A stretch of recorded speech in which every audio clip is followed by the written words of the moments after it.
नमस्कार मित्रांनो, जय Hind. MSF update या यूट्यूब चॅनलवरती आपल्या सर्वांचं स्वागत आहे.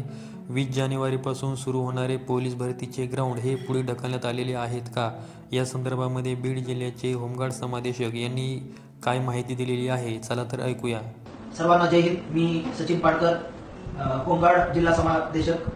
मी सर्व होमगार्डना असं आवाहन करतो की येणाऱ्या 15 तारखेला जे महानगरपालिकाचे निवडणुका आहेत त्या निवडणुकांच्या अनुषंगाने सर्व होमगार्ड यांनी आपले कर्तव्य बजावण्यासाठी आपापल्या ड्युटीवरती कर्तव्यावरती तात्काळ हजर व्हायचं आहे.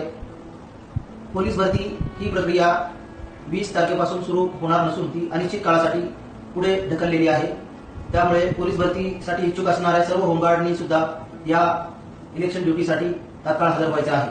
त्याचप्रमाणे काही होमगार्ड हे ऊसतोडीसाठी गेलेले असतील किंवा काहींना काही शेतीची कामे देखील असतील, परंतु निवडणुका हे लोकशाहीचे एक महत्वाचा उत्सव आहे, सण आहे आणि त्यामध्ये प्रत्येक होमगार्डने आपले कर्तव्य बजावलेच पाहिजे. त्यामुळे मी पुन्हा एकदा सर्वांना आवाहन करतो की आपण इलेक्शन ड्युटीसाठी तात्काळ हजर व्हावे. धन्यवाद. तर तुम्ही ऐकले असेल की पोलीस भरतीचे ग्राउंड हे अनिश्चित काळासाठी पुढे ढकलण्यात आलेले आहेत. अनिश्चित काळासाठी म्हणजे जास्त वेळ नसणार आहे, थोड्या दिवसांसाठी हे ग्राउंड पुढे ढकलले जाऊ शकतात. त्यामुळे ग्राउंडची चांगली तयारी राहू द्या.